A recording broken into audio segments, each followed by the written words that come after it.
Sa ngalan ng Ama at ng Anak at ng Espiritu Santo, Amen. sumainyo ang Panginoon.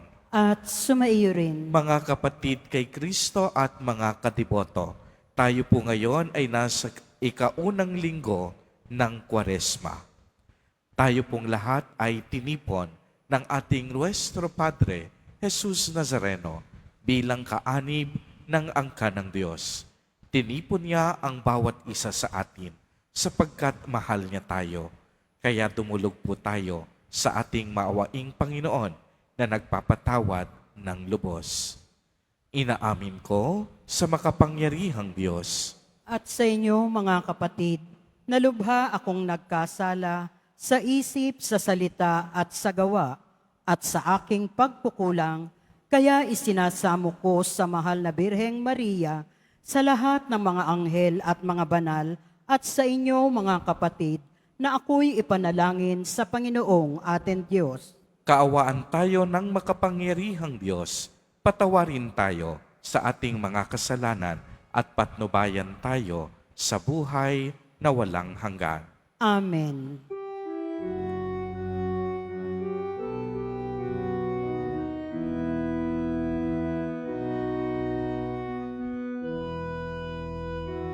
Kaawaan mo kami, Panginoon, kaawaan mo kami.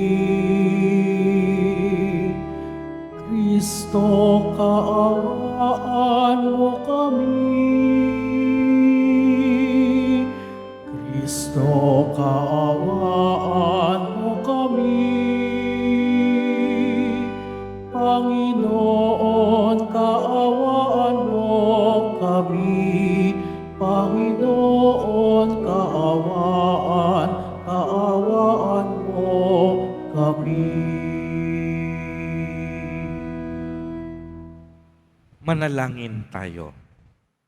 Ama naming makapangyarihan, sa taon-taong pagdiriwang ng paghahandang 40 araw para sa Pasko ng Pagkabuhay, kami nawa ay lalong umunlad sa pagtuklas sa hiwaga ng tagumpay ni Kristo upang masundan namin siya sa pamumuhay na marangal bilang tagapamagitan kasama ng Espiritu Santo magpa sa walang hanggan. Amen. Magsiupo ang lahat. Pagbasa mula sa aklat ng Deuteronomio. Sinabi ni Moises sa bayan, ang mga unang bungang inyong iaalay ay kukunin ng mga saserdote at ilalagay sa harap ng altar. Pagkatapos ay sasaysayin ninyo ito sa harapan ng Panginoon.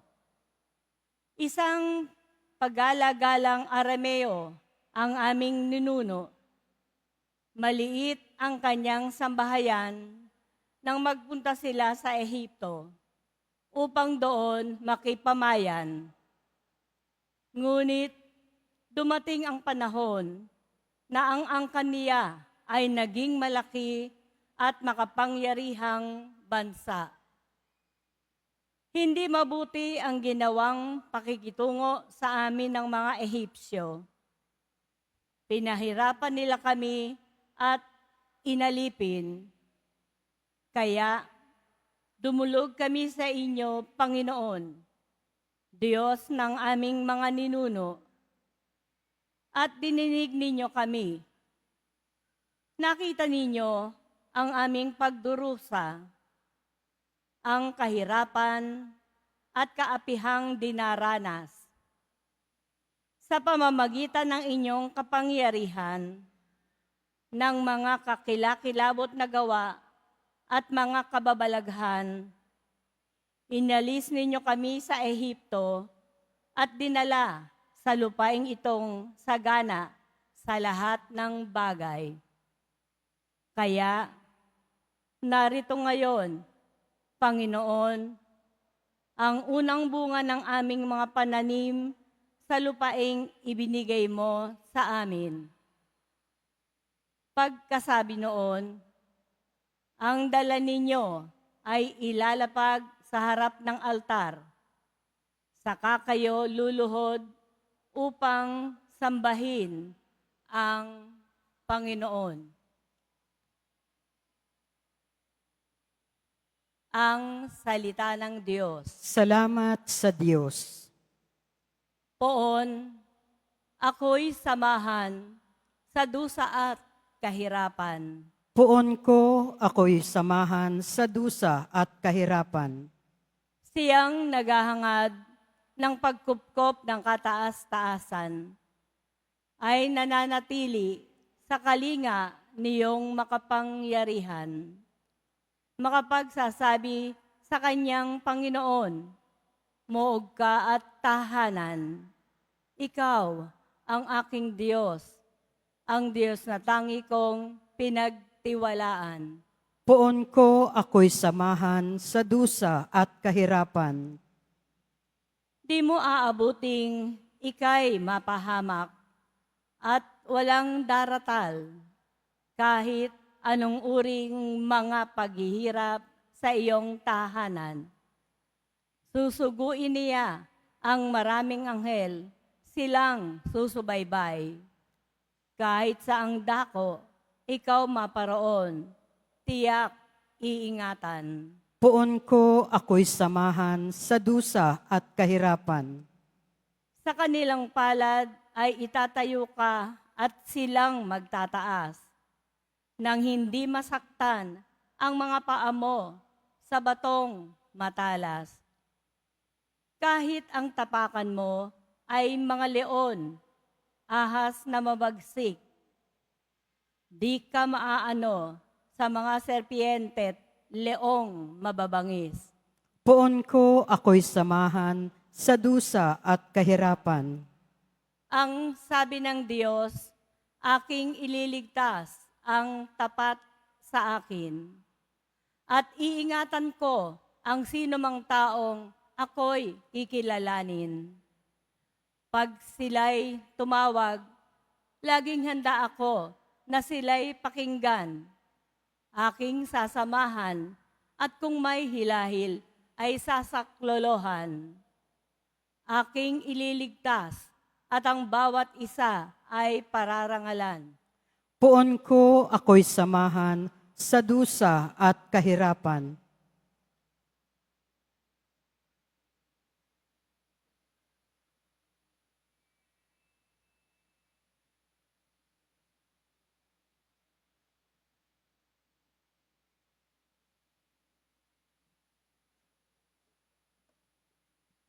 Pagbasa mula sa sulat ni Apostol San Pablo sa mga taga-Roma.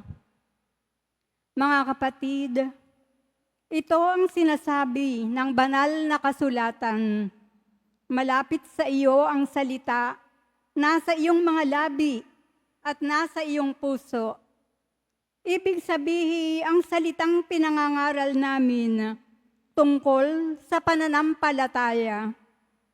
Kung ipahayag ng iyong mga labi na si Jesus ay Panginoon at mananalig ka ng buong puso na siya'y muling binuhay ng Diyos, maliligtas ka. Sapagkat nananalig ang tao sa pamamagitan ng kanyang puso at sa gayoy napapawalang sala at nagpapahayag sa pamamagitan ng kanyang labi at sa gayoy naliligtas. Sinasabi ng kasulatan, hindi mabibigo ang sinumang nananalig sa kanya.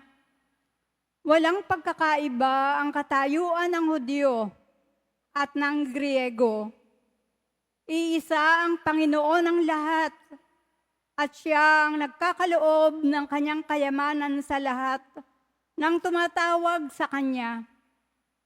Sapagkat sinasabi ng kasulatan, maliligtas ang lahat ng tumatawag sa pangalan ng Panginoon. Ang salita ng Diyos. Salamat sa Diyos. Magsitayo po ang lahat.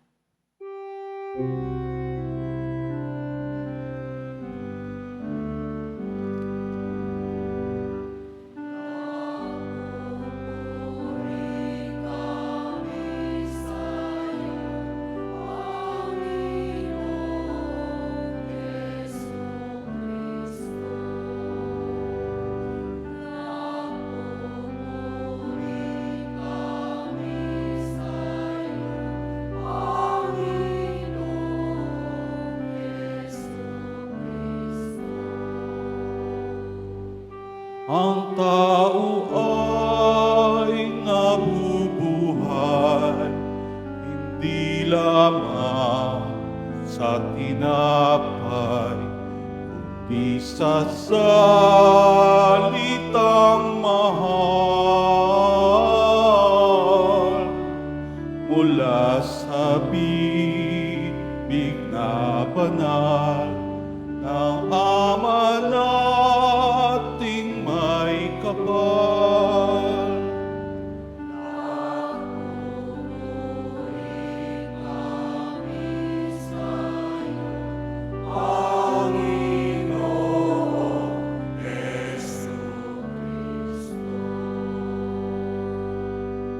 Sumainyo ang Panginoon. At sumaiyo rin. Ang mabuting balita ng Panginoon ayon kay San Lucas. Papuri sa iyo, Panginoon.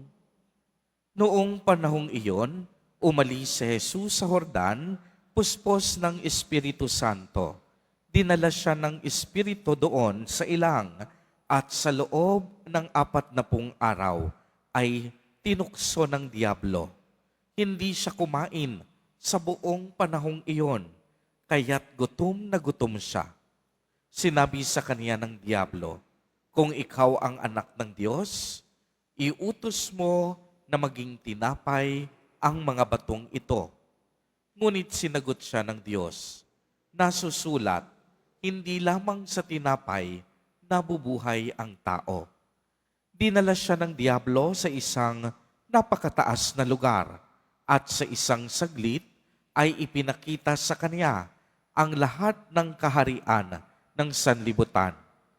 Ibibigay ko sa iyo ang lahat ng kapangyarihan at kadakilaan ng mga kahariang ito. Wika ng diablo, ipinagkaloob ito sa akin at maibibigay ko sa kanino mang ibigin ko. Kaya't kung ako'y sasambahin mo, magiging iyong lahat ito. Sumagot si Jesus, nasusulat, ang iyong Diyos at Panginoon ang sambahin mo, at siya lamang ang iyong paglilingkuran. At dinala siya ng diablo sa taluktok ng templo ng Jerusalem at sinabi sa kanya, kung ikaw ang anak ng Diyos, magpatihulog ka, sapagkat nasusulat, ipagbibili niya sa kaniyang mga anghel na ingatan ka at aalalayan kanila upang hindi matalisod sa bato. Subalit sinagot siya ni Jesus, nakasulat, huwag mong subukin ang Panginoon mong Diyos. Pagkatapos, siya'y tuksuin ng diablo sa lahat ng paraan, ito ay umalis at naghintay ng iba pang pagkakataon. Ang mabuting balita ng Panginoon. Pinupuri ka namin, Panginoong Heso Kristo. Magsiupo ang lahat. Mga kapatid kay Kristo, tayo po ngayon ay nasa ikaunang linggo sa panahon ng Kwaresma. At sa panahong ito, tayo ay nagninilay-nilay para sa mga ginawang pagsasakripisyo, pagpapakasakit, pagkamatay ni Jesus sa krus. Kaya nga ang panahon ng Kwaresma ay sinimula natin noong Miyerkules ng Abo. At kung inyong mapapansin, wala tayong mga dekorasyon at bulaklak sa ating altar. Wala rin tayong kanta ng mga papuri at luwalhati upang sa gayon maramdaman natin na ang panahong ito ay nauukol sa panalangin, sa pagninilay at pagbubulay-bulay ng ating mga sarili. Ang panahong din ito ang nagtuturo sa atin upang tanggapin ang biyaya ng pagsisisi at paghingi ng kapatawaran sa Diyos. Ang Kwaresma ay panahon din ng espiritual na pakikipagdigma laban kay Satanas. Ang labanang ito ay nagaganap sa tahimik na sulok ng ating mga puso kapag tayo ay ganap na nag-iisa na. Ganitong-ganito ang karanasan ni Jesus Nazareno sa ating ebanghelyo sa araw na ito. Nagpakita si Satanas kay Jesus noong siya'y nag-iisa sa ilang, sa lihim at sa gitna ng katahimikan, upang siya ay hikayatin upang gumawa ng kasalanan. Kaya balikan po natin ang tatlong panunukso ng Diablo kay Jesus Nazareno. Ang unang tukso ay gawing tinapay ang bato. Alam ni Satanas na si Jesus ay gutom na gutom at uhaw na uhaw pa. Kaya ginamit niya ang pagkakataong ito upang akitin si Jesus.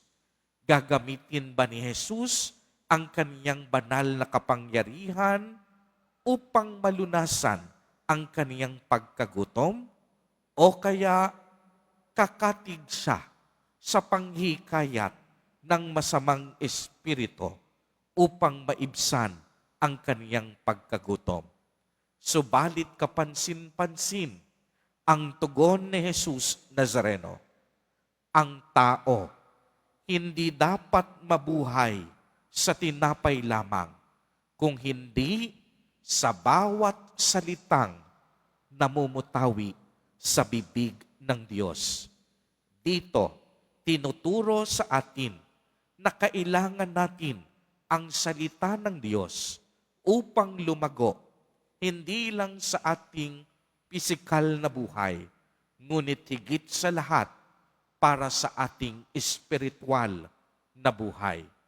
Minsan, natutukso po tayo na makita si Jesus Nazareno bilang isang miracle worker lamang na sa oras ng ating mga pangangailangan, inaasahan nating agad-agad siyang gagawa ng mga himala at kababalaghan.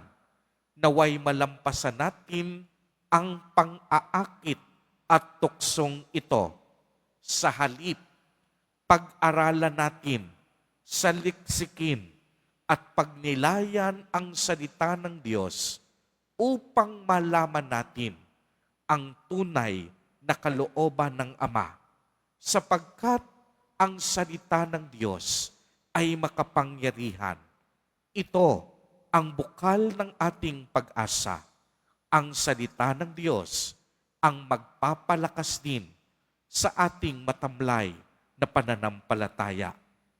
Ang ikalawang tukso ay ang pagsamba kay Satanas kapalit ng kapangyarihan at kayamanan ng mundo. Sumagot si Jesus, "Ang Panginoon mong Diyos ang iyong sasambahin at siya lamang ang iyong paglilingkuran." Dito sinasabi sa atin na ang tunay na kayamanan, kapangyarihan at kaluwalhatian ay tanging sa Diyos nagmumula. Ang ibig nitong sabihin din, ang ating tunay na kayamanan din ay walang iba kung hindi ang Diyos. Ang ating kapangyarihan, walang iba kung hindi ang ating Panginoon. Ang ating kaluwalhatian, walang iba kung hindi si Jesus Nazareno. Nakalulungkot isipin na yung iba sa atin, hindi na hinihintay na sila'y tuksuin pa ng Diablo para sa pang-aakit ng kayamanan. Bakit? Yung iba sa atin, sa maraming pagkakataon sa kanilang buhay, una na silang natukso sa kinang ng kayamanan at kapangyarihan kaysa pananampalataya sa Diyos. Ang nakalulungkot, pag ganito ang nangyari, nagiging mapanganib ito sapagkat tinatrato natin ang kapangyarihan at kayamanan bilang ating mga Diyos-Diyosan. Kapag naging pangunahing motibasyon natin ang karangyaan at karangalan, sinisira nito ang ating ugnayan at relasyon sa Diyos. At ang ikatlong tukso, ang kapangyarihan na nais ng diablo, ihulog si Jesus upang sa kaniyang sarili ay masagip siya ng mga anghel. Subalit sa pinakahuling pagkakataon, ang tugon ni Jesus Nazareno, huwag mong subukin ang iyong Diyos. Kaya naman, natalo ang diablo at si Jesus ay pinangalagaan at iningatan ng mga anghel at ng ating Diyos Ama.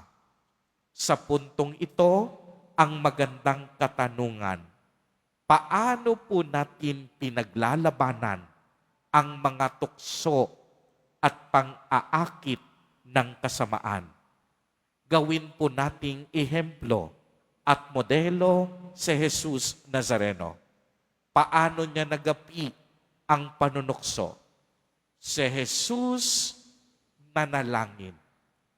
Si Jesus nag-ayuno sa loob ng 40 araw. At sa kanyang pananalangin at pag-aayuno, siya ay napuspos ng banal na Espiritu Santo. Ang panalangin at pag-aayuno ay nagpapalakas sa atin upang mapagtagumpayan natin ang bawat panunukso at panghihikayat ng mundo. Dinaig ni Jesus si Satanas, hindi lamang sa panalangin at pag-aayuno, kung hindi sa pagiging tapat na pagsunod sa kalooban ng Diyos. Mga kapatid kay Kristo, lagi rin sana nating tatandaan ang panunukso laging nariyan. Kahit sa mga sandaling ito, ang puwersa ng kasamaan hindi tumitigil. Tinutukso tayo sa mga sandaling ito na matulog at huwag makinig. Mamaya pagkatapos ng misa, tutuksuin tayo sa maraming paraan. Tutuksuin tayo na kumain ng madami. Tutuksuin tayo na manlait sa kapwa. Ang panunukso, hindi yan mawawala hanggang sa dulo ng ating paghinga.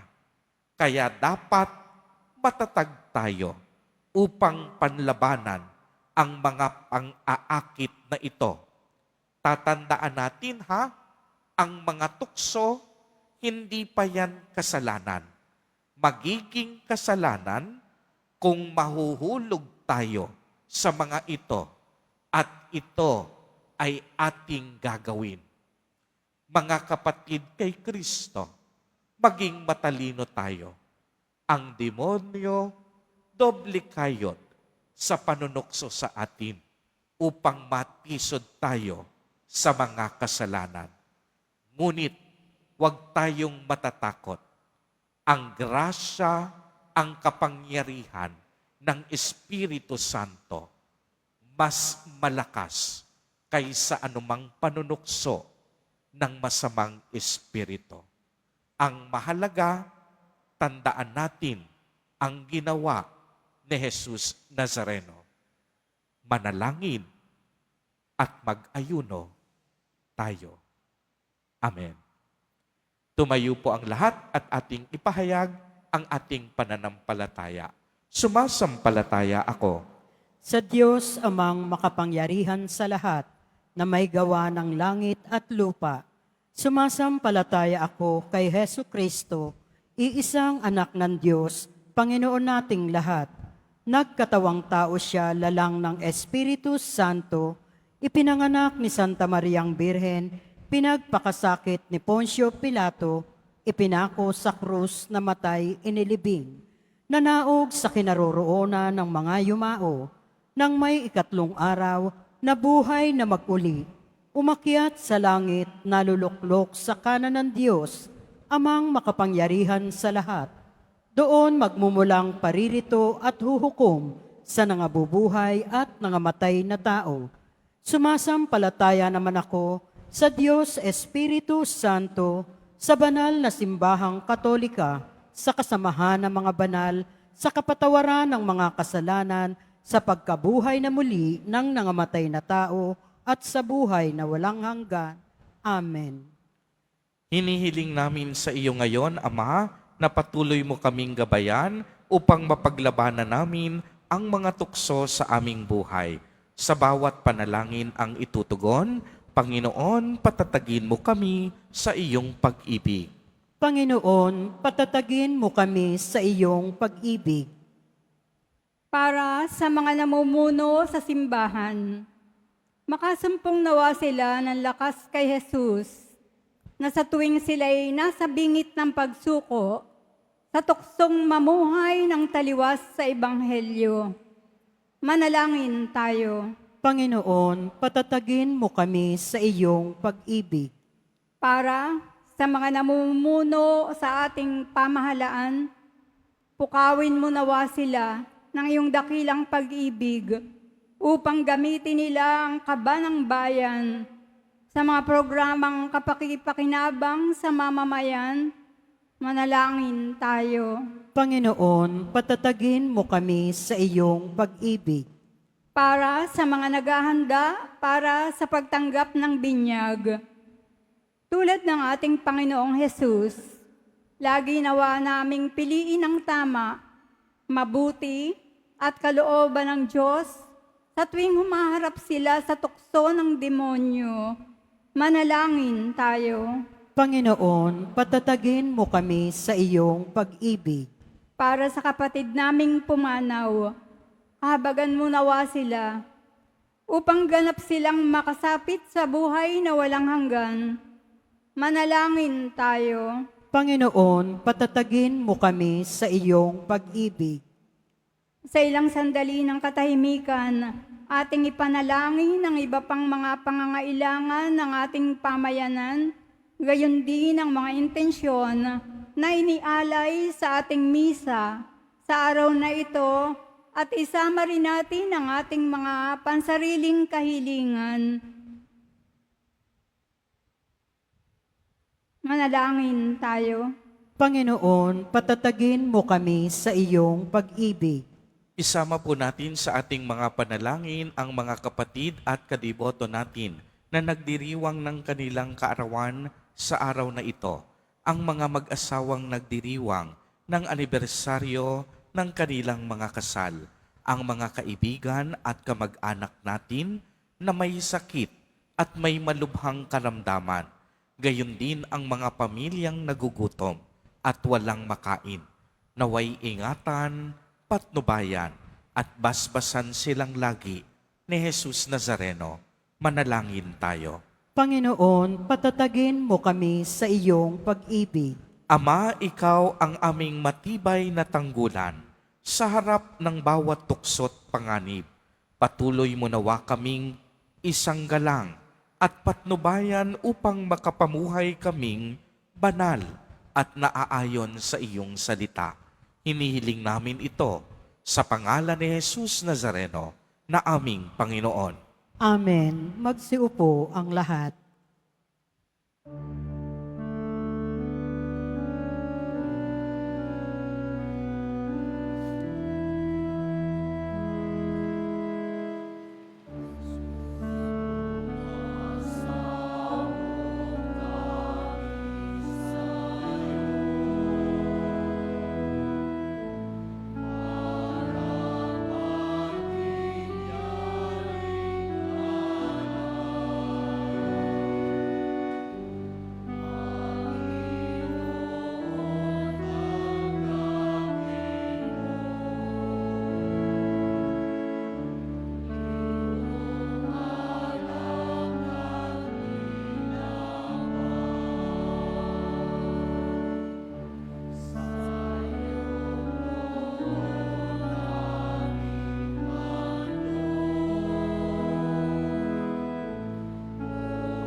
Magsitayo po ang lahat. Manalangin kayo mga kapatid upang ang paghahain natin ay kalugdan ng Diyos amang makapangyarihan.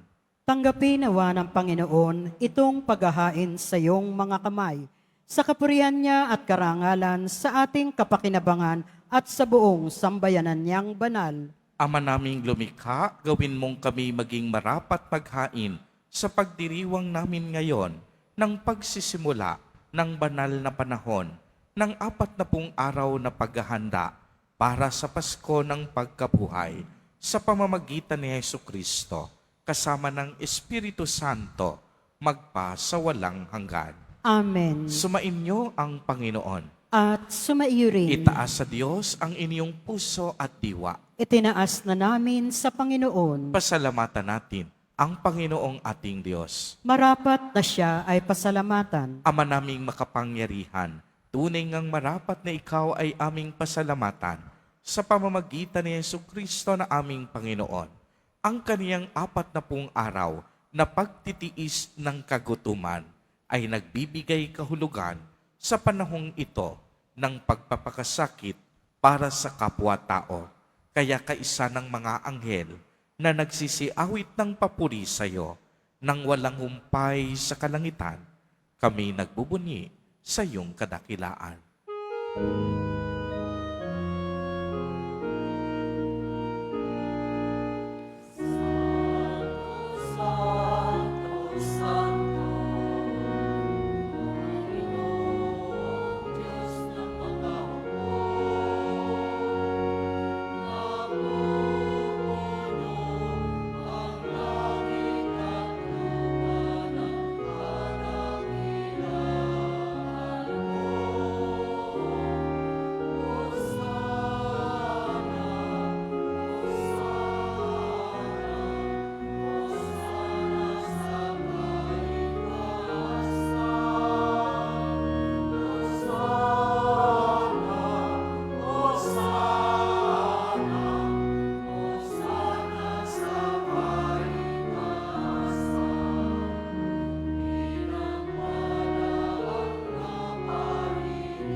Magsiluhod po ang lahat.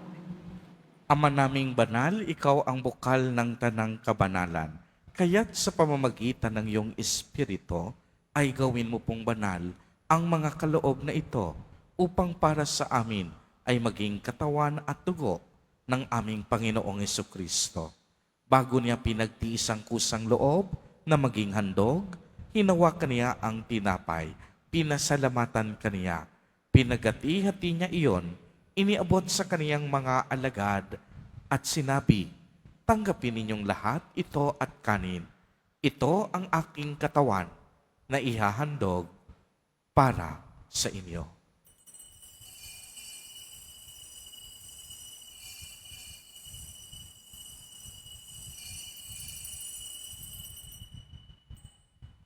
Gayon din naman noong matapos ang hapunan, hinawakan niya ang kalis.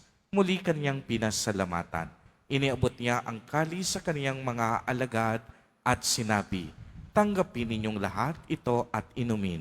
Ito ang kalis ng aking dugo, ng bago at walang hanggang tipan. Ang aking dugo na ibubuhos para sa inyo at para sa lahat sa ikapagpapatawad ng mga kasalanan. Gawin ninyo ito sa pag-alaala sa akin.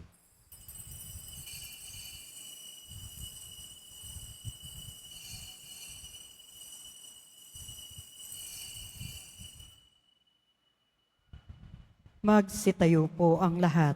Ang misteryo ng pananampalataya. Si Kristo'y namatay, si Kristo'y nabuhay, si Kristo'y babalik sa wakas ng panahon. Ama, ginagawa po namin ngayon ang pag-alaala sa pagkamatay at muling pagkabuhay ng iyong anak. Kaya't iniaalay namin sa iyo ang tinapay na nagbibigay buhay at ang kalis na nagkakaloob ng kaligtasan. Kami po'y nagpapasalamat dahil kami iyong minarapat na tumayo sa harap mo para maglingkod sa iyo. Isinasamo namin na kaming magsasalo-salo sa katawan at dugo ni Kristo ay mabuklod sa pagkakaisa sa pamamagitan ng Espiritu Santo. Ama, lingapin mo po ang iyong simbahang laganap sa buong daigdig. Puspusin mo kami sa pag-ibig kay isa ni Francisco na aming Santo Papa at ni Jose na aming Obispo at ng Tanang Kaparian. Alalahanin mo rin ang mga kapatid naming nahimlay nang may pag-asang sila'y muling mabubuhay. Gayon din ang lahat ng mga pumanaw. Kaawaan mo po sila at patuloyin sa iyong kaliwanagan. Kaawaan mo't pagindapatin kaming lahat na makasalo sa iyong buhay na walang wakas, kaisa ng mahal na Birheng Maria na Ina ng Diyos, ng kabiyak ng puso niyang si San Jose, kaisa ng mga apostol at ng lahat ng mga banal na namuhay dito sa daigdig ng kalugod-lugod sa iyo.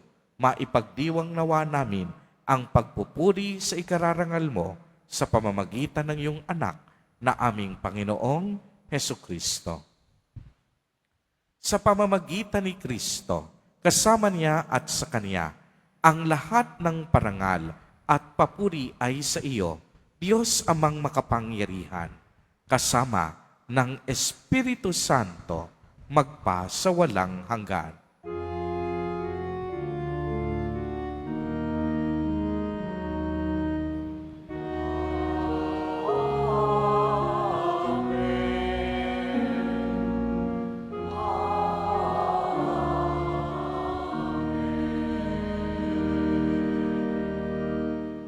Sa tagubili ng mga nakagagaling na utos at turo ni Jesus na Panginoon natin na Diyos, ipahayag po natin ng lakas loob.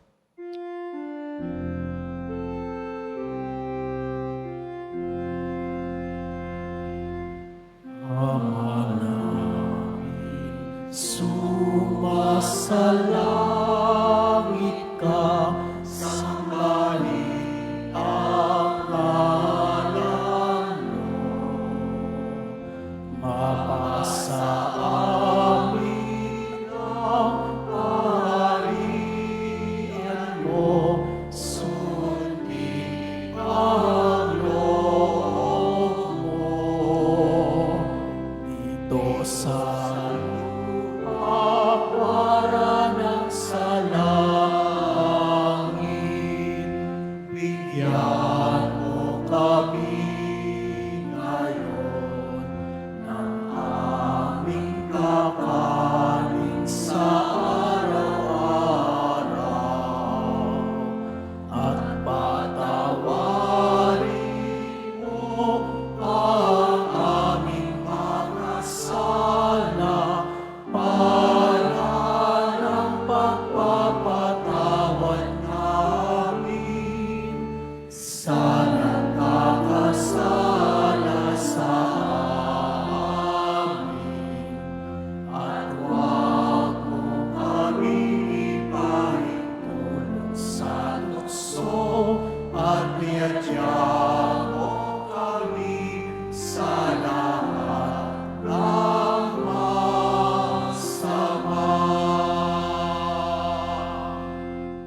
Hinihiling namin na kami iadya sa lahat ng masama, pagkalooban ng kapayapaan araw-araw, iligtas sa kasalanan, at ilayo sa lahat ng kapahamakan, samantalang aming pinananabikan ang dakilang araw ng pagpapahayag ng tagapagligtas naming si Hesu Kristo.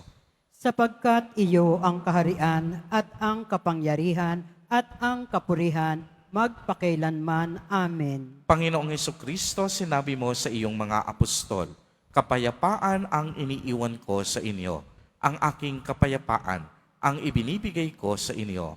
Tunghayan mo ang aming pananampalataya at huwag ang aming mga pagkakasala. Pagkalooban mo po kami ng kapayapaan at pagkakaisa ayon sa iyong kalooban, kasama ng Espiritu Santo, magpa sa walang hanggan. Amen. Ang kapayapaan ng Panginoon ay laging sumainyo. At sumaiyo rin. Magbigayan po tayo ng kapayapaan sa isa't isa.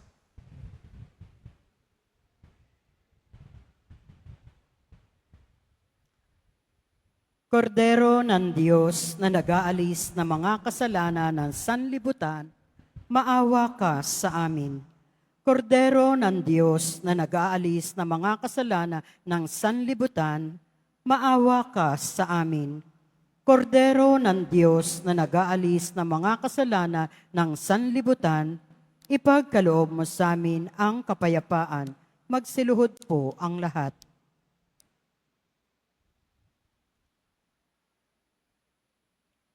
Ito ang kordero ng Diyos. Ito ang nag-aalis ng mga kasalanan ng sanlibutan. Mapalad ang inaanyayahan sa kaniyang piging.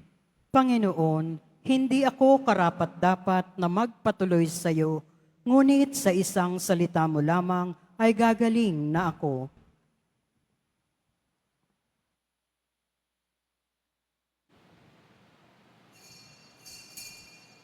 Para sa lahat ng tatanggap ng banal na komunyon, sasagot po tayo ng amen pagkasabi ng pari o lay minister ng katawan ni Kristo at isubo agad sa bibig bago umalis sa harapan ng pari o lay minister. Sumunod po tayo.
ang Nazarene Catholic School, ang paaralan ng Basilica Minor at Pambansang Dambana ni Jesus Nazareno ay tumatanggap na ng mga mag-aaral mula sa preschool hanggang senior high school para sa school year 2025 at 2026.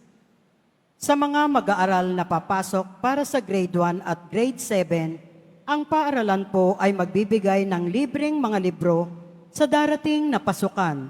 Mayroon din pong academic discount sa mga mag-aaral na kabilang sa top 10 na papasok ng grade 1 at grade 7.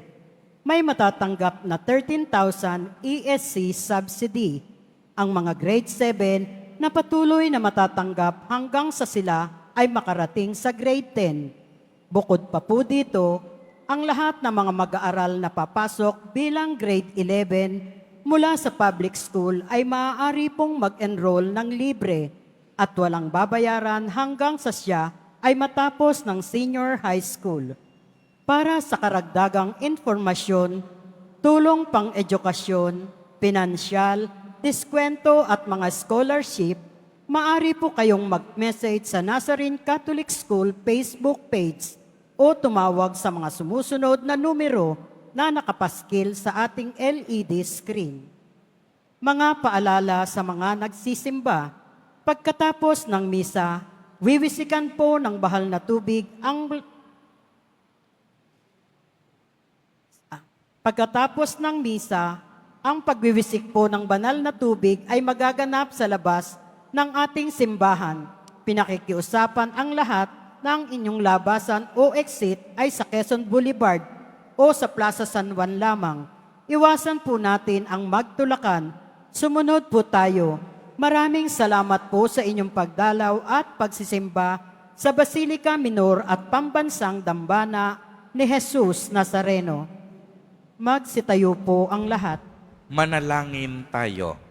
Ama naming mapagmahal, kaming pinapakinabang mo sa pagkaing iyong bigay ay tumatanggap ng pampalakas ng pananampalataya, pampatibay ng pag-asa, at pampaalab ng pag-ibig. Matutuhan nawa naming damahin ang gutom at pananabik sa tunay na pagkaing nagbibigay buhay upang kami makapamuhay sa bawat salita na namumutawi sa iyong bibig sa pamamagitan ni Hesukristo kasama ng Espiritu Santo magpa sa walang hanggan. Amen. Sumainyo ang Panginoon. At sumaiyo rin. Mahal na poong Jesus Nazareno, inihayag mo sa pamamagitan ng krus ang walang maliw na pag-ibig ng Diyos sa sangkatauhan. Pakinggan mo ang kahilingan lalo na para sa nangangailangan ng iyong tulong at awa. Makamtanawa namin ang iyong kasagutan na may utang na loob na tinatanaw. Basbasan din po ninyo ang mga imahen, panyo at dasalan upang lalo kaming manalangin at magtiwala. Sa pamamagitan ng bendisyon na ito, naway lalo kaming maging mapaglingkod, masunurin at tapat sa iyo na aming maluwalhating Panginoon, magpa sa walang hanggan. Amen. At pagpalain po kayong lahat at ng inyong buong pamilya ng makapangyarihang Diyos, Ama, Anak, at Espiritu Santo. Amen. Humayo kayong taglay ang pag-ibig at kapayapaan ng poong Jesus Nazareno. Salamat sa Diyos.